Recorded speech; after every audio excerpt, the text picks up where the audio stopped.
আমি তো বলে এসেছি দিল্লিতে, আপনারা জানেন যে অপোজিশনের মধ্যে থেকে আমি একমাত্র গিয়েছিলাম, কারণ আমরা মনে করি যে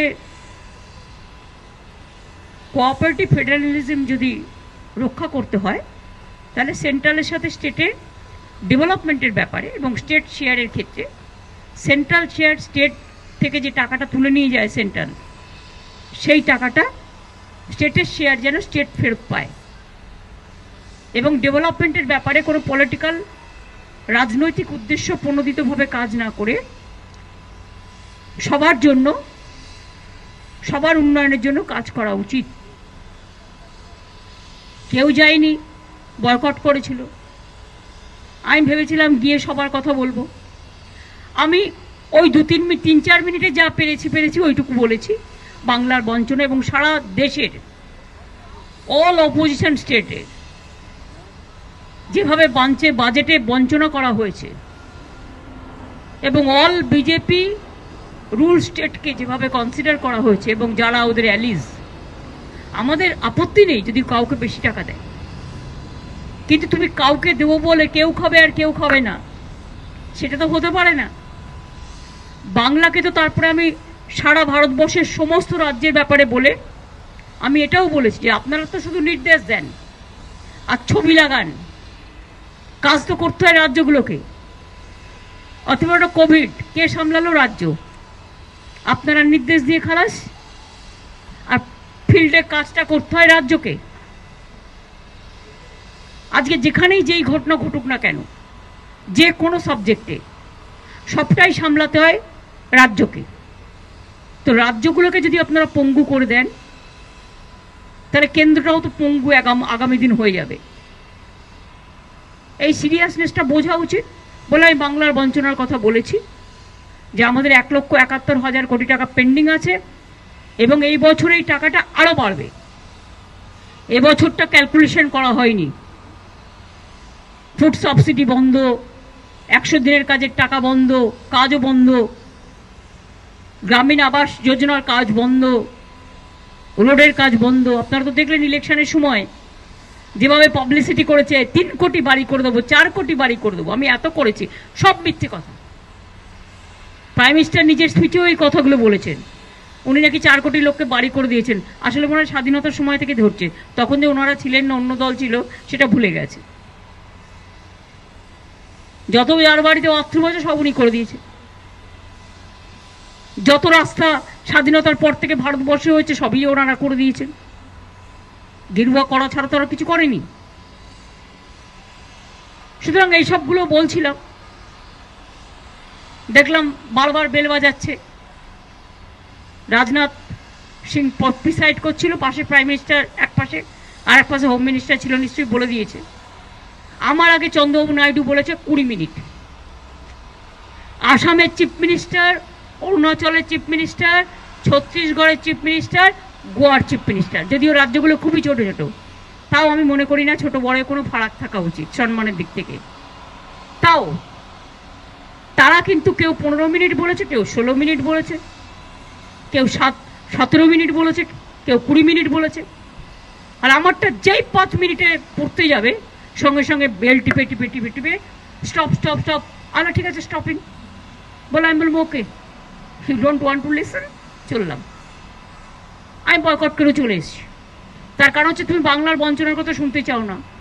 তো এর মধ্যে আমি একটা ইন্দো ভুটান রিভার কমিশন করার কথা বলেছি অন রেকর্ড। কারণ ভুটানের যে জল আসে সেই জলে আমাদের নর্থ বেঙ্গল, আলিপুরদুয়ার, জলপাইগুড়ি বিশেষ করে অনেকটাই ডুবে যায় প্রতি বছর, ফ্লাড অ্যাফেক্টেড এরিয়া। আমার রিটেন স্পিচে এগুলো দেওয়া আছে, কিন্তু আমি মুখে ভিডিওটা বলেছি তার কারণ অন্যগুলো রিটেন স্পিচে দেওয়া আছে, ভুটানেরটা দেওয়া ছিল না। তাই আমি বলেছি একটা ইন্দো ভুটান বাংলার এই ব্যাপারটা নিয়ে নর্থ বেঙ্গলের একটা হওয়া উচিত। আর আমরা এটা বলেছি তুমি কোনো দেশকে কি দেবে না দেবে এটা তাদের ব্যাপার, আমি এটা নিয়ে কোনো কথা বলছি না। কিন্তু যে state is the stake holders, তাদের কাছে কথা বলবে না, তাদের কাছে কনসাল্ট করবে না। তুমি আজকে বাংলাদেশকে দিয়ে দিলে আমার কোনো আপত্তি নেই। বাংলাদেশ আমাদের বন্ধু রাষ্ট্র, অনেকে এটাকে মিসলিড করছে। কিন্তু আমরা কি বলেছি, এখানে তিনটে পার্টি, একটা হচ্ছে ইন্ডিয়া বাংলাদেশ আর স্টেক হোল্ডার হচ্ছে বেঙ্গল। তুমি সেখানে আমাদের কাউকে জিজ্ঞেস করলে না। তিস্তার জল চলে গেলে নর্থ বেঙ্গলের লোক উত্তরবঙ্গ ভাগ করবে বলে, বঙ্গভঙ্গ করবে বলে প্ল্যান করছো। ও তো ড্রিঙ্কিং ওয়াটার পাবে না। বর্ষাকালে ডুবে যায়, গরমকালে শুকনো হয়ে যায়, তখন কিন্তু আর জল থাকে না। এটা আপনাদের মনে রাখতে হবে। সুতরাং এটা বলেছি যে তুমি আবার ফরাক্কা চুক্তি পুনর্নবীকরণ করলে, আমাদের কিছু জানালে না। ফরাক্কা যখন প্রথম হয় দেবগৌড়াজির সময় 97 সম্ভবত, তখন 700 কোটি টাকার একটা প্রজেক্ট বেঙ্গলকে দেওয়ার কথা ছিল এই চুক্তির বদলে, যাতে মুর্শিদাবাদ মালদায় যে ইরোশনটা হয়, গঙ্গা ইরোশন, সেটাকে স্টপ করার জন্য কিছু কাজ করবার জন্য। রোজ রোজ যে গঙ্গার ফরাক্কা তো শুকিয়ে গেছে, ড্রেজিং পর্যন্ত হয় না। ডিবিসি শুকিয়ে যাচ্ছে, ফলে জলটা চলে আসছে ফ্লাডেড হয়ে। এখনো 4 লক্ষ কিউসেক মেট্রিক টন ডিবিসি বেশি জল ধরতে পারে।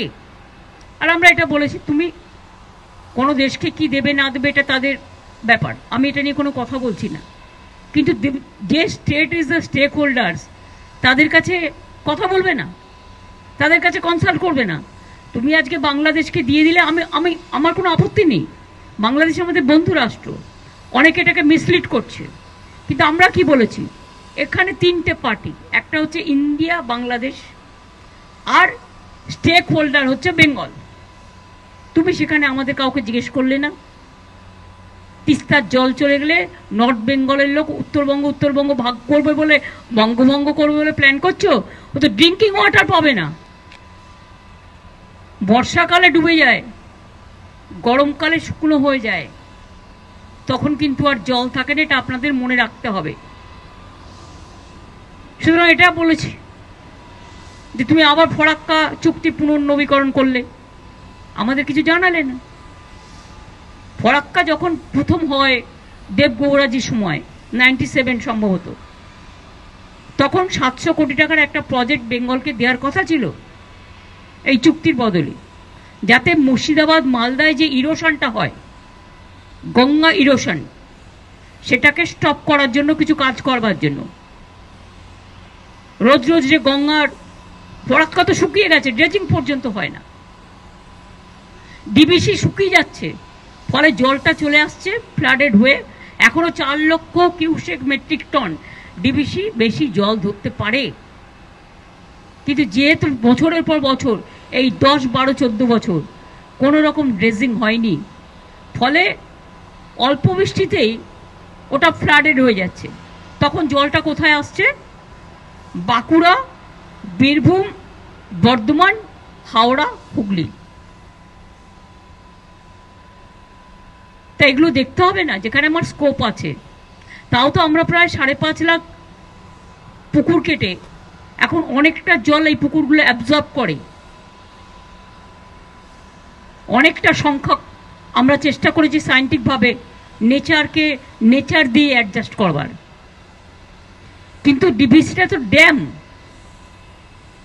ড্যামের জলাধারে, যেখানে অনেক জল ধরতে পারে, সেটা যদি তোমরা ড্রেজিংও না করো, যেমন ক্যালকাটা পোর্টটাকে শেষ করে দেওয়া হয়েছে, ড্রেজিংই করে না। সুতরাং এই কথাগুলো বলতে যাওয়া কি অপরাধ আমি জানি না। যদি বলতেই না দেবে, আর অপোজিশন থেকে আমি মাত্র একা গেছি, ওদের উচিত ছিল আমাকে আধ ঘন্টা অ্যালাউ করা। আর আমি এত অনুপযুক্ত লোক নই যে আমি আমার টাইম মেনটেন করব না। বক্তৃতার প্রথমে শুরুতে রাজনাথজি বলেছিলেন 5 to 7 মিনিটস। তা তুমি আমাকে 7 মিনিটসও করতে দিলে না। 7 মিনিটস করতে দিলেও আমি বাদ বাকিটা বলে দিতাম। তুমি তোমার বেলায় 20 মিনিট, তোমাদের বেলায় স্পেশাল প্যাকেজ, স্পেশাল প্রিভিলেজ, আর অন্যদের বেলায় 0। এটা তো কখনো পূর্ণ হতে পারে না। তাই আমি বয়কট করে ঠিক করেছি, বাংলার মানুষের সম্মান আমি মাথা নত করতে দিইনি। বাংলার বঞ্চনা মানছি না, মানব না। এবং অন্যান্য অপোজিশন পার্টিও যারা আছে বিভিন্ন জায়গায় সরকার চালাচ্ছে, বঞ্চিত হচ্ছে, তাদের প্রতিও আমাদের টোটাল সলিডারিটি আছে। हिंदी में मैंने बता दिया दिल्ली में।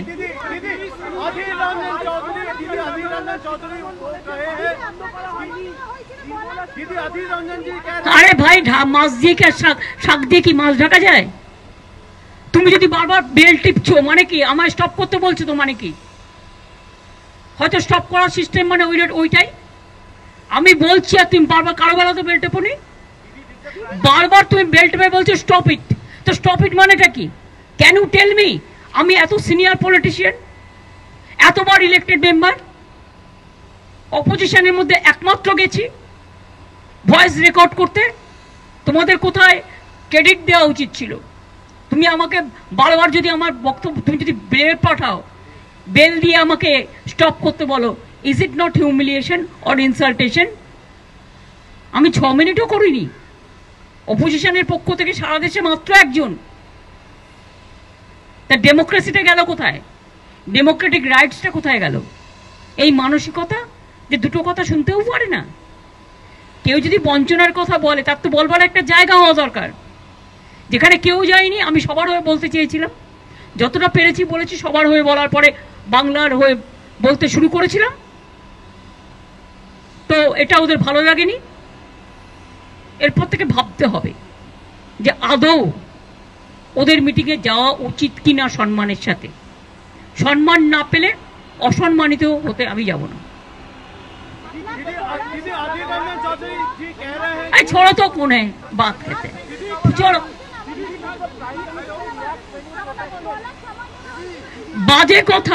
বাজে কথা মিথ্যে কথা এখন শাক দিয়ে মাছ ঢাকার চেষ্টা করছে। নিজেদের ভুলটা যদি তখন বুঝতে পারতো তাহলে আমার সাথে এটা করতো না। Deliberate attempt two malign opposition, এটা হচ্ছে জেনে বুঝে ডেলিবারেট অ্যাটেম্প্ট টু ম্যালাইন। তা নিজেদের তো রক্ষা করতে হবে, ফেস সেভিং করতে হবে এখন না।